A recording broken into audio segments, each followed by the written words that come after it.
Je voudrais ici préciser qu'en ma qualité de président de la jeunesse de l'UDPS Tshisekedi Fédération de l'Ituri, adressé avec un profond sentiment de fraternité, d'espérance et de responsabilité, ce message de solidarité, d'unité et de paix, à ces moments si difficiles où notre province continue de faire face à des défis sécuritaires majeurs. Et vous êtes sans ignorer que la province de l'Ituri est une terre riche et hospitalière, qui ne doit pas être le théâtre de divisions, de haine ou de manipulation. Et face à cette réalité, il est inacceptable et profondément regrettable de constater certains jeunes qui se laissent entraîner dans les groupes armés, devenant ainsi les instruments de la destruction de leur propre avenir et de leur communauté. Alors que ces groupes armés ne défendent ni la paix, ni la dignité de notre province, encore moins les intérêts du peuple.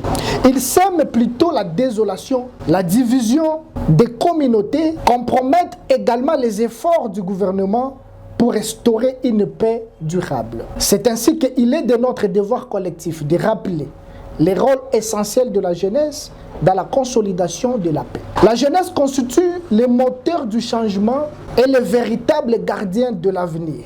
Ainsi, les jeunes doivent comprendre que leur avenir ne dépend pas des armes, mais de leur intelligence, de leur capacité et de leur engagement civique. Or, en se laissant manipuler par des entreprises de violence, ça fragilise la stabilité et la paix de la province.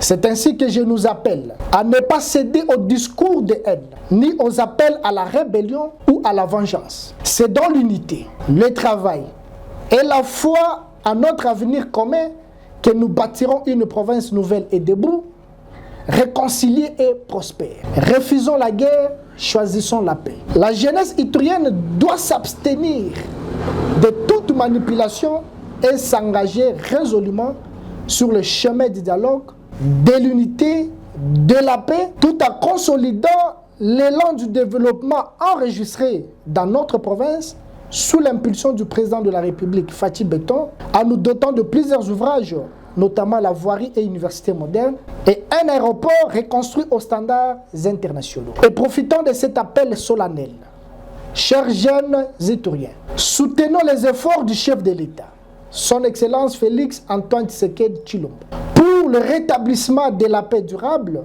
et la stabilisation dans notre province. Encourageons les forces de défense et de sécurité à poursuivre leur mission dans le respect des droits humains et collaborons avec les autorités afin de dénoncer tout acte de violence ou de manipulation. Et que la paix triomphe dans vos cœurs, car on ne combat pas la République, on la sert et on la fait grandir.